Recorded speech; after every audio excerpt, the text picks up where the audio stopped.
નમસ્કાર, આપ જોઈ રહ્યા છો એમજી લાઈવ ન્યૂઝ। મહેસાણામાં રાધનપુર રોડ ઉપર શુભ ઈએનટી હોસ્પિટલનો શુભારંભ કરવામાં આવ્યો। આ હોસ્પિટલનો શુભારંભ ભુવાજી ધીરુભાઈના વરદસ્તે કરવામાં આવ્યો। મહેસાણામાં કાનની બૈરાસની તકલીફના દર્દીઓ વધ્યા, મોબાઈલ ઇયરફોનનો ઉપયોગ વધ્યો। બૈરાસ માટે કારણભૂત અત્યારે મોબાઈલ અને ઇયરફોનથી સંગીત સાંભળવાનું વર્ગન મોટાભાગના લોકોને લાગ્યું છે। જો કે મોબાઈલ ઇયરફોનનો ઉપયોગ ઘાતક પણ સાબિત થઈ રહ્યો છે। નાના બાળકો સહિત યુવા પેઢી અને સિનિયર સિટીઝન પણ કરી રહ્યા છે। જો કે આ ઇયરફોનની મજા કેટલાક લોકોને કાનની બહેરાશ તરફ પણ લઈ જઈ શકે છે। આ સમાજ માટે એક ચિંતાનો વિષય બની રહ્યો છે। નાક, કાન, ગળાના રોગો માટે સચોટ અને વિશ્વાસપાત્ર સારવાર કરતી શુભ ઈએનટી હોસ્પિટલનો શુભારંભ કરવામાં આવ્યો। આ હોસ્પિટલમાં સેમી સ્પેશિયલ રૂમો તથા અદ્યતન ઓપરેશન થિયેટર ધરાવતી શુભ ઈએનટી હોસ્પિટલના ડૉક્ટર રશ્મિન પટેલ અગાઉ Lions hospital Mehsana, civil hospital Ahmedabad, civil hospital Mehsana તેમજ ભાવનગર હોસ્પિટલમાં પણ બહુ સ્વાસ્થ્ય સેવાઓ આપી ચૂકેલા હોય બહોળા અનુભવ ધરાવે છે। ડૉક્ટર રશ્મિન પટેલ દ્વારા બચપનથી નાકમાંના મસા ધરાવતા એક યુવાનનું સફળ ઓપરેશન કરીને વિશ્વાસ જીતવામાં સફળ રહી ચૂક્યા છે। આ સિવાય ઘણા બધા દર્દીઓના સફળ ઓપરેશન કરી ચૂક્યા છે।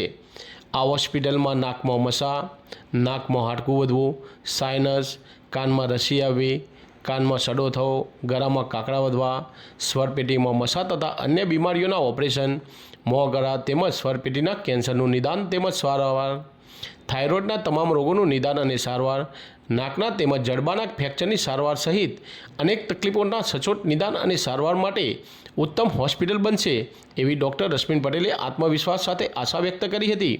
સાથે સાથે નાકમાંથી લોહી વહેવું, નાકમાંથી કોઈ ચીજ ઘૂસી જવી, કાનમાં જીવજંતુ ઘૂસી જવું જેવા આકસ્મિક સંજોગોમાં ઇમરજન્સી સારવાર પણ આપવામાં આવશે। વધુમાં કોઈપણ સર્જરી કર્યા વગર દૂરબીનથી ઓપરેશન કરવું એ રશ્મિન પટેલની સ્પેશિયાલિટી છે। મહેસાણા શહેરના પ્રખ્યાત ડૉક્ટરો સહિત મોટી સંખ્યામાં લોકોએ જઈને શુભેચ્છાઓ પાઠવી હતી। દીપ છે, મારું ગામ માકણા છે, મારી ઉંમર 18 વર્ષ છે।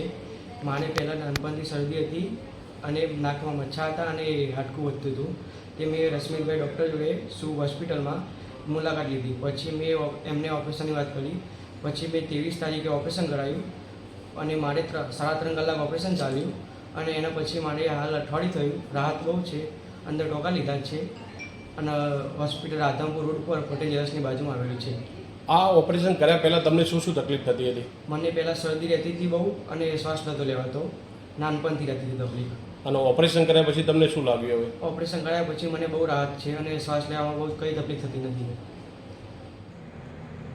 નમસ્કાર મિત્રો, હું ડૉક્ટર રશ્મિન એસ પટેલ, શુભ કાનના ગળાની હોસ્પિટલ મહેસાણા ખાતે અમે આજે તારીખ 4 મે 2025ના રોજ અમારી નવીન હોસ્પિટલનો શુભારંભ કરી રહ્યા છીએ।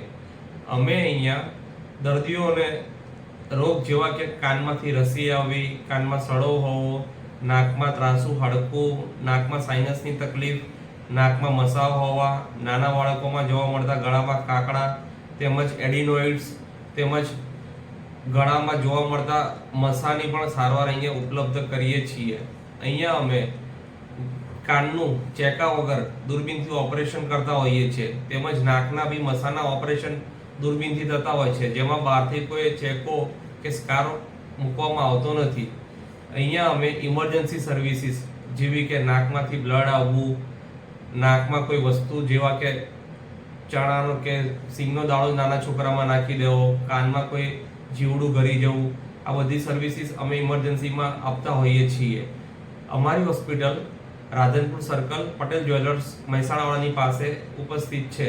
અમારી સેવાનો લાભ લેવા માટે અચૂક પધારવા માટે વિનંતી। હોસ્પિટલનો સમય કેટલો રહેશે? અમારી હોસ્પિટલનો સમય સવારે 9 વાગ્યાથી લઈને બપોરે 1 વાગ્યા સુધી તેમજ સાંજે 5 વાગ્યાથી 8 વાગ્યા સુધી હોય છે। આ વચ્ચે ઇમરજન્સી સર્વિસીસ પણ અમે આપતા હોઈએ છીએ। તમે આરોગ્યને લગતી ક્યાં ક્યાં સેવાઓ આપેલી છે? અમે સૌપ્રથમ સરકારી હોસ્પિટલ ભાવનગર ખાતે અભ્યાસ કર્યો હતો। એ પછી અમે લાયન્સ હોસ્પિટલ મહેસાણા તેમજ સિવિલ હોસ્પિટલ મહેસાણાનો અનુભવ ધરાવીએ છીએ।